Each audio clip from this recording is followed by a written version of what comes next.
बच्चों, पिछले सेशन में हम लोगों ने परम्यूटेशंस के क्वेश्चन लगाए थे। जिन लोगों ने न देखा हो वो पिछला हमारा सेशन देख सकते हैं यूट्यूब पे। आज हम लोग कॉम्बिनेशंस के ऊपर क्वेश्चन लगाएंगे। परम्यूटेशन और कॉम्बिनेशन के में हमने डिफरेंस फर्स्ट सेशन में बताया था, वो भी हमारा यूट्यूब पे अवेलेबल है। परम्यूटेशन बेसिकली आप जहाँ पे अरेंज करते हो ऑर्डर में, हमने बताया था। एंड कॉम्बिनेशन बेसिकली जैसे आप सेलेक्ट करते हो, जैसे क्लास ऑफ 30 अगर बच्चों की है, उसमें लड़के लड़कियां सब मिक्स है, तो आपसे बोला जाए कि 5 बच्चे आपने सेलेक्ट किया, तो 5 बच्चे कुछ भी हो सकते हैं, लड़का लड़की। आपने 30 में से 5 लड़के सेलेक्ट किए, फिर सेलेक्ट किए हैं। फिर उनको बोला जाए आपने उनको 5 लड़कों को एक अरेंजमेंट में बिठाना है, तो वो बिठाने के अरेंजमेंट अलग अलग हो सकते हैं। तो सिलेक्शन क्या होगा, जैसे एग्जाम्पल फिर से देता हूँ कि अगर 30 चिल्ड्रन है, उसमें से आपने 5 सेलेक्ट किए हैं, तो खाली सिलेक्शन 30C5 हो जाएगा, केवल आपने सेलेक्ट किए हैं। एंड इनको आपने अगर सेलेक्ट करके आपको ऑर्डर उसमें बिठाना भी है एक लाइन से, तो क्या हो जाएगा, 30P5 हो जाएगा। अब देखिए इन दोनों में डिफरेंस क्या है। जो ये P होता है ये क्या होता है और C क्या होता है। जैसे NCR अगर है तो इसको क्या लिख सकते हो, ये लिखते हैं factorial n divided by factorial n minus r, फिर डिवाइडेड बाई r, ये तो ये NCR होता है। एन पी आर क्या होता है, इसको भी आप देखिए, ये क्या होता है, factorial n divided by factorial n minus r। तो ये देखिए ये वाला जो टर्म है, ये वाला फैक्टोरियल r वाला टर्म, ये केवल एनसीआर में होता है, एनपीआर में नहीं होता है। तो अब अगर देखा जाए तो एनसीआर अगर निकाला है एनपीआर से, तो एनपीआर से फैक्टोरियल आर से आप डिवाइड कर दोगे, एनपीआर निकालोगे एंड फैक्टोरियल आर से डिवाइड कर दोगे। इसका माने ये भी है कि अगर हम ये कहें कि हमने यहाँ पे 13CP पहले तो हमने सेलेक्ट किए, 5 हमने बच्चे सेलेक्ट किए, 13C5 5 बच्चे हमने सेलेक्ट किए। एंड अब इनको हमको क्या करना है, इनको अरेंज भी करना है। तो इसको अगर अरेंज करना है 5 बच्चों को, तो 5 बच्चे आ गए, फिर इनको फैक्टोरियल 5 से मल्टीप्लाई कर दो तो अरेंज हो जाता है। ये क्या हो जाएगा, this would be equal to 13P5। NCr में फैक्टोरियल आर से मल्टीप्लाई कर दो तो एनपीआर बन जाता है। मींस आपने पहले सेलेक्ट किए आर, यहाँ पे अगर देखा जाए एनसीआर, एन में से आर आइटम आपने सेलेक्ट किए, फिर उन सेलेक्ट करने के आइटम्स को क्या करोगे कि आप उनको अरेंज करोगे। आर आइटम पहले आपने सेलेक्ट किए, एनसीआर आपने सेलेक्ट किए, फिर आर आपने मान लिया ब्लॉक बनाया ऐसे ऐसे। अब इस ब्लॉक में आप उनको अरेंज करना है, तो क्या करोगे, पहले ब्लॉक का चॉइस क्या होगी, आर आपके पास है तो पहले ब्लॉक की चॉइस आर होगी, फिर एक एक कम हो जाएगा तो R-1 होगी, फिर R-2 होगी, ऐसे करते चले जाओगे, फाइनल सारे ब्लॉक भरेंगे। ये सारे कॉम्बिनेशन क्या हो जाएंगे, फैक्टोरियल आर। यही होता है, जैसे एन सी आर है, आपने आर आपने सेलेक्ट किए, उसको आपने फैक्टोरियल आर से मल्टीप्लाई कर दिया तो एन पी आर बन गया। ये बड़ा ध्यान से समझने की कोशिश कीजिए कि पहले, अब जो कॉम्बिनेशन वाले क्वेश्चन आएंगे, अभी तो कॉम्बिनेशन क्वेश्चन आए, फिर मिक्स होगा कॉम्बिनेशन एंड परम्यूटेशन, दोनों के क्वेश्चंस मतलब मिक्स होंगे। तो उसमें आपने सेलेक्ट किया, आपने सेलेक्ट कर लिया ग्रुप, फिर उसको अरेंजमेंट में बिठाना है, तो हम क्या करेंगे कि फैक्टोरियल आर से मल्टीप्लाई कर देंगे। इसका बहुत सारे यूज है। तो आपने पहले सिलेक्शन किया, फिर उसको अरेंज किया, that should be equal to nPr. आप डायरेक्टली भी एनपीआर लिख सकते हो, बट इस स्टेप को याद रखोगे कि आपने सेलेक्ट किया फिर मल्टीप्लाई किया, तो इससे बहुत सारे क्वेश्चंस में बहुत सारे कंफ्यूजन दूर हो जाते हैं, बड़ा आसानी से क्वेश्चंस लगते हैं। अब देखेंगे कैसे करते हैं। अभी खाली प्योर कॉम्बिनेशन के क्वेश्चन हम कुछ लगाते हैं, फिर हम आएंगे उसमें मिक्स भी बात होगी तो वो भी हम बताएंगे। पहला क्वेश्चन है कि how many ways can a basketball team of 5 player be chosen from 8 player. तो 8 लोगों में से आपने को 5 लोगों की टीम बनानी, तो कितनी तरह से टीम बन सकती है। तो बेसिकली 8 में से आपको 5 चूज करने हैं। तो सिंपल इसका आंसर क्या हो जाएगा, ये 8 है, 8 में से 5 चूज करने हैं, तो 8C5 आपने चूज कर लिया, ये निकाल लोगे तो ये आंसर हो जाएगा कि आपने 8 प्लेयर से 5 प्लेयर की टीम बनाने के कितने तरीके होंगे। ये तो बड़ा सिंपल क्वेश्चन था, तो आपको सेलेक्ट करना, यू आर नॉट अरेंजिंग। फिर क्या क्वेश्चन आते हैं अगला क्वेश्चन पे, एक committee of 5 people is to be chosen from group of 6 men and 4 women. अब इसमें देखिए, इसमें क्या है, 6 मेन है, 4 वुमेन है। अब committee of 5 people is to be chosen, how many committees possible. अब आपको पांच लोगों की कमेटी बनानी है, तो कोई रिस्ट्रिक्शन नहीं है, तो 5 लोग कैसे करोगे। अब कोई रिस्ट्रिक्शन नहीं, तो मेन वुमेन को मिला करके आप टोटल हो गए 10 लोग। 10 में से कोई अगर देर इज नो रिस्ट्रिक्शन तो सीधे आप 10C5 लिख दोगे, तो ये नंबर ऑफ कमिटीज बन जाएंगी। फिर रिस्ट्रिक्शन डालना शुरू किए कि 1 particular person must be chosen on the committee. तो एक पर्सन तो आपको चूज करना है, तो कमेटी जो बनानी है उसमें से एक पर्सन चूज करना है। अब क्या है, 6 और 4 10 लोग हैं, 10 में से एक को तो आपने फिक्स कर दिया, चूज ही करना है। तो अब 5 लोगों की कमेटी बना है, मतलब 4 लोग और चूज करने हैं। तो क्या होगा, एक तो आपने चूज कर लिया, फिर बचे कितने, 9 लोग। कोई भी चूज किया, वुमेन मेन में से कोई चुनो, बचे 9 लोग। 9 में से क्या करोगे आप, 4 और चूज कर लोगे। तो ये कमेटी इस टाइप में बन जाएगी जिसमें 1 particular person has to be chosen. ये तरीके हो जाएंगे। फिर एक क्वेश्चन आता है उसी में, फर्दर अमेंडमेंट ये है कि 1 particular women must be excluded from the committee, कि एक वुमेन को आप सेलेक्ट ही नहीं करोगे।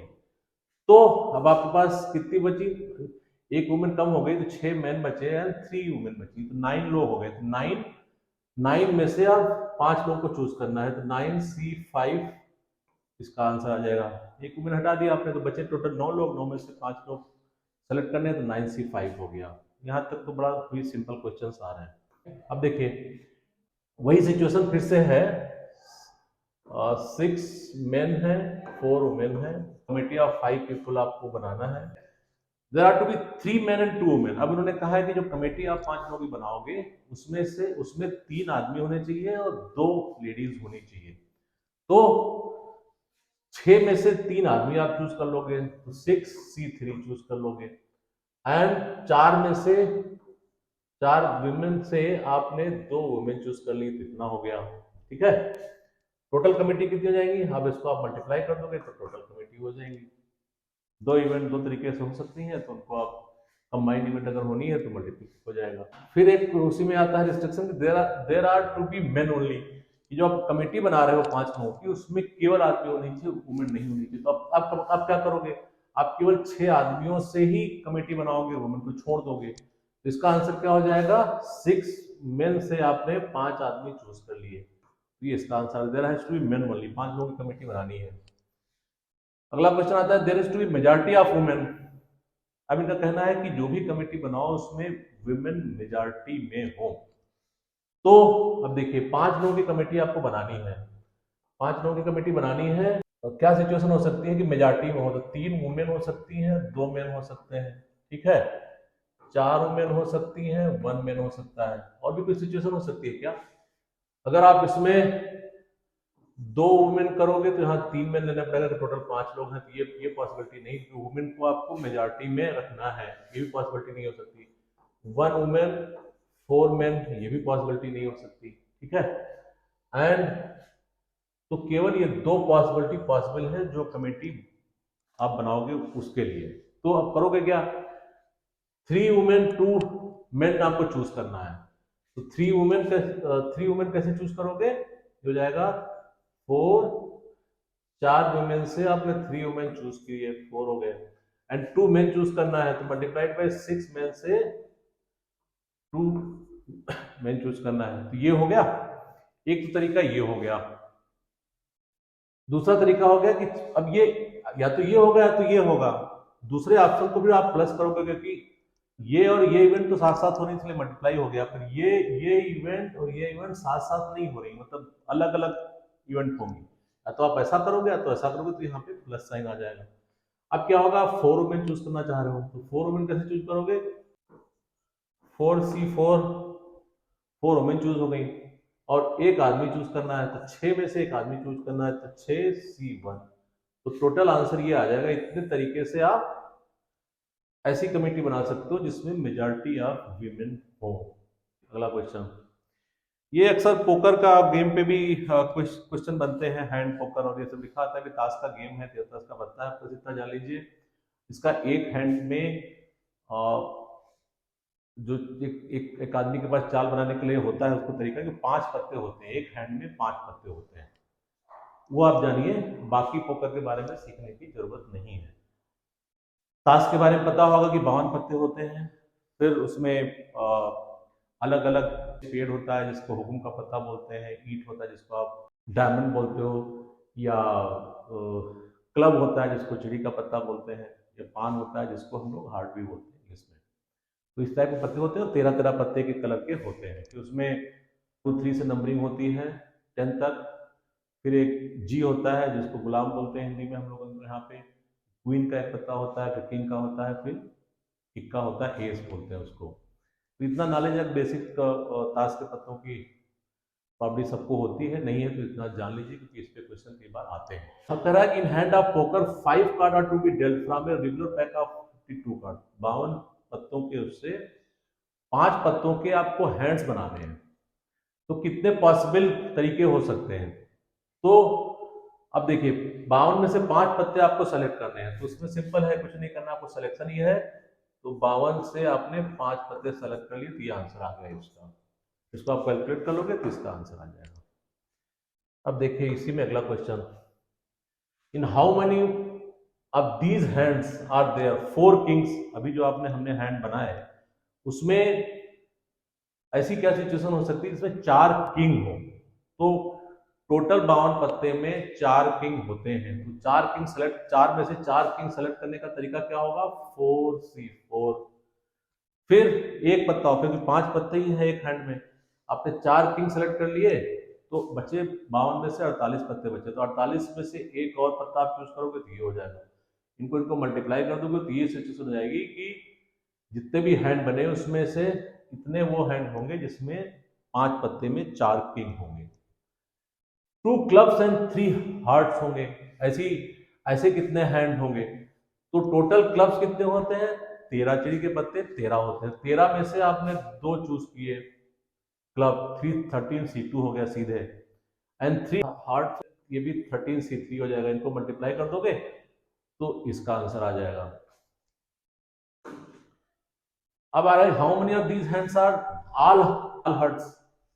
ऑल हर्ट्स में भी वही होता है कि 13 हर्ट्स होते हैं पत्ते, तो उसमें से 5 पत्ते चूज करने, तो 13 7 C5 आप कर दोगे, 5 ही पत्ते चूज करने, तो उसमें हो जाएगा आंसर। फिर कहना ऑल द सेम कलर हो। जो भी आपने 5 पत्तों के हैंड बनाए हैं, सेलेक्ट किए हैं, वो उसमें से सारे एक ही कलर के हो। तो कलर का मतलब क्या होता है? ब्लैक या रेड, 2 कलर होते हैं उसमें। तो हुकुम का पत्ता या चिड़ी का पत्ता ब्लैक होता है, पान और बीट का पत्ता जिसको डायमंड का पत्ता बोलते हैं वो रेड होता है। तो बेसिकली एक कलर के 26 पत्ते होते हैं, टोटल 52 होते हैं, 26-26 करके एक कलर के पत्ते होते हैं। तो रेड या ब्लैक, ये सिचुएशन हो सकती है। तो आप क्या करोगे? ऑल द सेम कलर हो, आपको 5 ही पत्ते चूज करने हैं। तो 26 में से आपने 5 चूज किए, एक सिचुएशन ये हो सकती है कि आप या रेड चूज किया पहले, एंड या आपने ब्लैक चूज किया, तो 26 में से आपने जो 26 ब्लैक है उसमें से 5 पत्ते चूज किए। तो ये दोनों अलग अलग इवेंट है, मतलब एक साथ नहीं होंगे। आइदर आप ब्लैक से चूज कर रहे हो तो रेड, तो ये बेसिकली यहाँ पे प्लस हो जाएगा। इसको सॉल्व करोगे तो ये आंसर आ जाता है। हाँ, अब आता है how many of these hands there are 4 of the same kind. तो जो आप 5 पत्तों का हैंड बना रहे हो उसमें 4 पत्ते एक ही तरह के हों। तो एक ही तरह के क्या हो सकते हैं? एक ही तरह के इक्के भी हो सकते हैं, दुक्के भी हो सकते हैं, तिक्की भी हो सकती है, चौकी भी हो सकती है, हर एक तरह के पत्ते हो सकते हैं। सपोज करो आपने एक चूज किया इक्का, तो 4 इक्के हुए, तो उसमें से चारों के चारों को चूज करने के चार ये तरीके कितने होंगे? 4 में से 4 आपने चूज किए तो 4CR हो गया। फिर उसके बाद बचे कितने?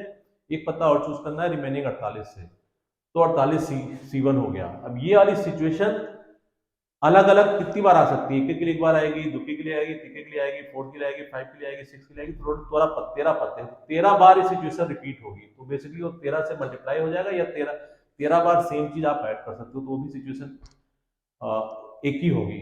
तो उससे ये आंसर आ जाएगा। अब 5 पत्ते, how many of these hands are there? 3 aces and 2 kings, जहां पे 3 इक्के हो और 2 किंग हो, और 5 ही पत्ते लेना है। तो 3 इक्के कैसे, 4 इक्के होते हैं, 4 में से आपने 3 चूज किए, 4 से 3 हो गया। एंड 2 किंग हो तो क्या हो जाएगा, 4 किंग होते हैं, 2, उसमें 2 सेलेक्ट कर ली, मल्टीप्लाई कर दी, क्योंकि ये इवेंट दोनों साथ साथ होनी है, इसलिए मल्टीप्लाई हो रहा है। इफ अब आता है वो ताश के पत्तों का हो गया, क्योंकि ताश पत्ते पे अक्सर क्वेश्चन आते हैं, थोड़ा 52 पत्ते होते हैं और उसमें किस कलर के होते हैं क्या, वो थोड़ा बेसिक आइडिया सबको होना चाहिए, तभी वो क्वेश्चन लग पाएंगे। अब एक क्वेश्चन है, 4 math books are selected from 6 different math books. तो 6 मैथ बुक है एंड 5 इंग्लिश की बुक है, फाइन। अब इसमें 4 मैथ बुक सेलेक्ट करनी है, 4 यहां से सेलेक्ट करना है एंड इसमें से 3 चूज करने हैं, ये चीज है। अब आता है देयर इज नो रिस्ट्रिक्शन, कोई रिस्ट्रिक्शन नहीं, खाली आपको चूज करना है। 7 बुक चूज करनी है जिसमें से 4 मैथ की हो और 3 जो है इंग्लिश की हो। तो 6C4 हो जाएगा एंड 5C3 हो जाएगा। ये तो ये हो गया, ठीक है। अब चूज करने, books are chosen from 5 books, how many ways can these 7 books be arranged. अब यहां तक का जो क्वेश्चन, यहां तक तो था कि सिलेक्शन था, आपने क्या किया, बड़ा ध्यान से सुनिए, अभी मैंने शुरुआत में इस सेशन के मैंने बताया था, यहाँ पे आपने कॉम्बिनेशन की खाली बात की। आपने 7 बुक चूज कर ली, 6C4 573। तो मैथ की 6 बुक में से 4 हमने सेलेक्ट की और 5 इंग्लिश की बुक से 3 इंग्लिश की बुक सेलेक्ट, बुक तो सेलेक्ट हो गई। अब टोटल 7 बुक हैं, इनको अरेंज करना है, तो अरेंज कैसे करोगे, आपने सपोज कीजिए ये 7 ब्लॉक आपने बना लिए ऐसे। अब आपको अरेंज करना है, 7 आप बुक सेलेक्ट कर चुके हो, आप उसको अरेंज कर रहे हैं। तो क्या होगा, पहला पहला ब्लॉक भरने का तरीका क्या होगा, 7 तरीके होंगे, फिर एक कम हो जाएगा, 6 हो जाएंगे, फिर 5 हो जाएगा, फिर 4 हो जाएगा, 3 हो जाएगा, 2 हो जाएगा, 1 हो जाएगा। तो ये बेसिकली जब मल्टीप्लाई करोगे टोटल तरीके, तो ये फैक्टोरियल 7 हो जाएगा, तो इसलिए फैक्टोरियल 7 हो गया। दिस इज सिलेक्शन एंड आपको अरेंजमेंट उसमें जो करना है। क्वेश्चन है कि अरेंज्ड, ये अरेंज की बात कर रहा है, ये अरेंज की बात कर रहे हैं, तो हमने फैक्टोरियल 7 के मदद से मल्टीप्लाई कर दिया तो अरेंज हो गया, ठीक है। If 4 math books remain together, अब आपने सेलेक्ट किया है, ये सिलेक्शन तो हो गया आपका। अब अभी तक था कि ये आपने ऐसे अरेंज किया है, अब अरेंज करने का तरीका ही खाली बदलना है कि 4 मैथ बुक्स रिमेन टुगेदर। तो आपने 4 मैथ बुक जो सेलेक्ट की थी वो टुगेदर होनी चाहिए, तो आपने चारों मैथ को बुक को आपने सपोज करो एक ब्लॉक बना करके बांध दिया, ठीक है। तो ये 4 बुक ऐसे हो गई, और 3 इंग्लिश की बुक है, तो 3 इंग्लिश बुक कहीं भी हो सकती है, इधर भी हो सकती है, आपस में रिसप्लिंग हो सकती है।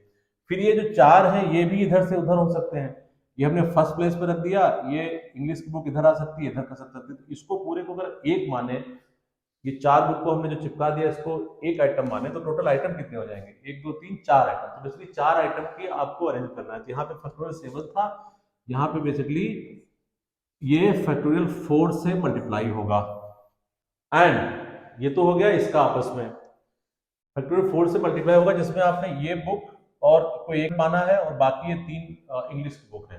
बट नाउ इशू इज कि ये जो 4 बुक आपस में आपने बांध रखी है, इनमें भी आपस में एक्सचेंज हो सकता है, इधर से उधर आप कर सकते हो, तो और भी फैक्टोरियल 4 एक हो जाएगा। तो ये फैक्टोरियल 4 दोनों से मल्टीप्लाई हो जाएगा, और बाकी ये सिलेक्शन जो आपने किया था ये फॉलोड बाई इससे लिख दोगे, 6C4 कर दोगे एंड 5C3 कर दोगे। तो ये आंसर आपने, हमने पहले सेलेक्ट कर लिया, फिर 4 को हमने एक ब्लॉक कर दिया, ये चार मैथ जो मैथ की बुक है उनको एक आपस में बांध दिया, तो टोटल आइटम हो गए 1 2 3 4, 3 इंग्लिश की बुक, उनको आप फैक्टोरियल 4 तरीके से आपस में अरेंज कर सकते हो। फिर इन बुक्स को 4 बुक्स जो मैथ की हैं उनको भी फैक्टोरियल 4 तरीके से आप आपस में रिसफल कर सकते हो। तो टोटल तरीके इतने हो गए। अब कह रहा है कि math book is at the beginning of the self. अब अभी तक क्या था, फिर से हम लिख लेते हैं कि 6 मैथ की बुक थी, 5 इंग्लिश की बुक थी, इसमें से हमने 4 सेलेक्ट किए थे, इसमें से हमने 3 सेलेक्ट किए थे। तो सिलेक्शन फिर से आप देख लीजिए, हमने क्या लिखा, सिलेक्शन कितना हो गया 6C4 इंटू 5C3, खाली सिलेक्शन ही है। अब कहना है कि सेलेक्ट तो आपने कर लिया, उसके बाद a math book is at the beginning of the shelf. और जब अब उसको जब अरेंज कर रहे हो, क्योंकि आपको अरेंज भी करने के लिए बोला है कि हर जगह शुरुआत से हम अरेंज करने की बात करें, क्योंकि मिक्सिंग है, परम्यूटेशन और कॉम्बिनेशन की क्वेश्चन की मिक्सिंग का क्वेश्चन है, तो इसमें अरेंज करने को बोला है। तो आप पहले हमने भी सेलेक्ट किया है, अब सेलेक्ट करके हमको अरेंज करना है। तो क्या कहना है कि मैथ की बुक आप शुरुआत में रखो, एटलीस्ट एक मैथ की बुक आप शुरुआत में रखो। तो आप क्या करोगे, क्या करेंगे, 7 प्लेस बना लेते हैं, 1 2 3 4 5 6 7। हम इसको ब्लॉक में कर लेते हैं, सपोज की जो ऐसे है, ठीक है, ये 7 ब्लॉक कर लिए। 7 ब्लॉक भरने ना, 7 7 4 मैथ बुक हो गई, 3 इंग्लिश की बुक हो गई, इनको भरना है। तो पहला मैथ का बुक आपने कहा कि आपको मैथ का ही बुक रखना है, तो पहला तरीका, 4 मैथ की आपकी बुक है, तो इसमें चॉइस होंगी आपके पास 4। उसके बाद आप देखिए, उसके बाद आप यहाँ पे कुछ भी हो सकता है, तो फिर उसके बाद एक मैथ की बुक कम हो गई, तो बची 3 मैथ की बुक हो गई, 3 इंग्लिश, टोटल 6 बुक हो गई। तो सेकेंड में चॉइस क्या होगी, 6 चॉइस होगी, फिर क्या होगी 5 चॉइस होगी, फिर क्या होगी 4, फिर 3, फिर 2, फिर 1। तो अब देखिए, तो ये टोटल चॉइसेस कितनी हो गई, ये इसको आप लिख सकते हो, टोटल चॉइस सबको मल्टीप्लाई कर दोगे तो हो जाएगा 4 इंटू फैक्टोरियल 6 लिख सकते हो। तो ये सिलेक्शन हो गया, ये उसका अरेंजमेंट हो गया। तो टोटल तरीके कितने हो गए, 4 मल्टीप्लाइड बाई फैक्टोरियल 6। ये जो आंसर लाए हैं ये आंसर एक ही है, आप अगर उसको आप रिसफल करके देखोगे तो वही आंसर आएगा, ठीक है। तो आपने पहले सिलेक्शन कर लिया, फिर उसके बाद आपने उसको अरेंज कर लिया। अब देखिए अगला क्वेश्चन, सेम क्वेश्चन में बोला कि math and English book alternate हो, तो फिर वही हम इस पेज पे भी दोबारा लिख लेते हैं। टोटल क्या था, 6 मैथ बुक थी, 5 इंग्लिश बुक थी, ठीक है। उसमें से हमने 4 मैथ बुक, ये 3 इंग्लिश बुक चूज करनी थी, तो टोटल चूजर क्या था 6C4 इंटू 5C3, ये तो आपका सिलेक्शन था। अब इनका कहना है अरेंजमेंट जो आप हम अभी तक करते चले आ रहे हैं पुराने, तो आप कह रहे हैं math and English book alternate हो, ये तो सिलेक्शन हो गया पहले, तो पहले आपने लिख दिया सिलेक्शन, आपने 7 बुक सेलेक्ट कर ली। अब इनका कहना है math and English book alternate हो, तो मैथ की जो बुक ज्यादा है तो आप इस तरह से एक ब्लॉक बनाओगे, एक मैथ का, मैथ का, मैथ का, मैथ का 4 ब्लॉक हो गए, इंग्लिश का। तो अब पहले आप ये 4 ब्लॉक मैथ के भरोगे, तो क्या हो जाएगा, मैथ 4 ब्लॉक फैक्टोरियल 4 तरीके से आप अरेंज कर सकते हो, 3 इंग्लिश के ब्लॉक फैक्टोरियल 3 के साथ अरेंज कर सकते हो। तो आंसर आपका ये आ गया। अब इसमें देखिए यहाँ पे क्या 6P4 लिखा हुआ है, तो 6 एंड फैक्टोरियल 4 से मल्टीप्लाई करोगे तो ये दोनों मिलकर के क्या बन जा रहे हैं, ये और ये दोनों मिलकर ये 6P4 बन जा रहे हैं, और ये दोनों मिलकर क्या बन जा रहे हैं 5P3 बन जा रहे हैं।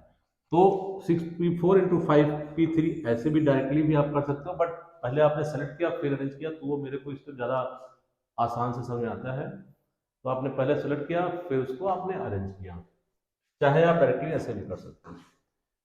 अब फिर लिखते हैं हम यहाँ पे 6 मैथ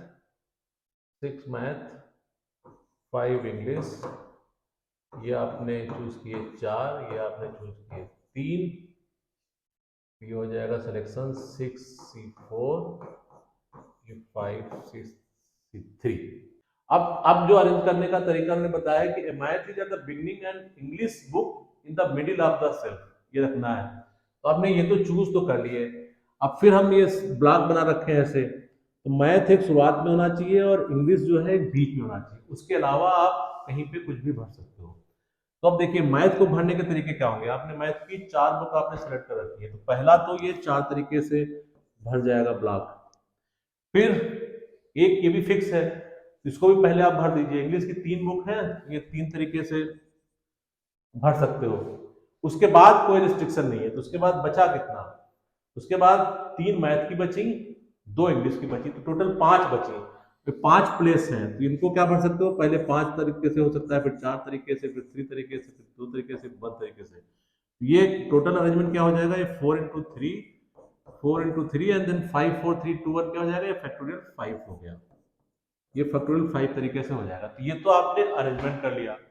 एंड सिलेक्शन कितना था, इससे आपने सिलेक्शन से मल्टीप्लाई कर दिया, 6C4 into 5C3। तो ये आ गया आंसर, 4 into 3 into फैक्टोरियल 5, और देन वो आपने सेलेक्ट किया हुआ है। ये आपने अरेंज वाला पार्ट किया है, ये आपने सेलेक्ट वाला पार्ट किया है। तो इस तरह से ये क्वेश्चन लग जाता है।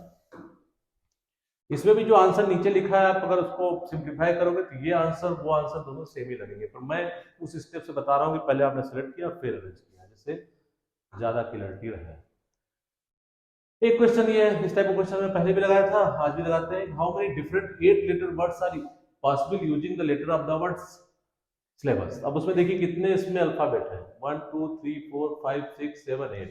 तो 8 अल्फाबेट को आप कैसे अरेंज कर सकते हो, थोड़े लेट तरीके से अरेंज कर सकते हो। बट अब उसमें क्या है, एस जो लेटर है 2 बार है, ये एल लेटर 2 बार है, तो इसके जो आपस में रिसफलिंग हुई होगी उसको आपको उससे हटाने पड़ेंगे इन अरेंजमेंट से। तो उनके अरेंजमेंट क्या होंगे, 2 लेटर के अरेंजमेंट क्या होंगे, 2 एस के अरेंजमेंट क्या होंगे, फैक्टोरियल 2 से आपने हटा दिया, 2 एल के क्या होंगे, फैक्टोरियल 2 इसे डिवाइड कर दिया। तो ये टोटल अरेंजमेंट आ गए कि इतने सारे वर्ड्स आप बना सकते हो। होपफुली आज के क्वेश्चन से आपको ये परम्यूटेशन कॉम्बिनेशन का कॉन्सेप्ट और समझ में आया होगा। आप प्रैक्टिस करते रहिए, हम फिर किसी दिन आएंगे, फिर परम्यूटेशन और कॉम्बिनेशन पे क्वेश्चन लगाएंगे।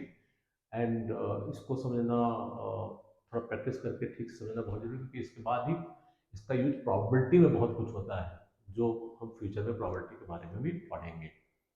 Thank you.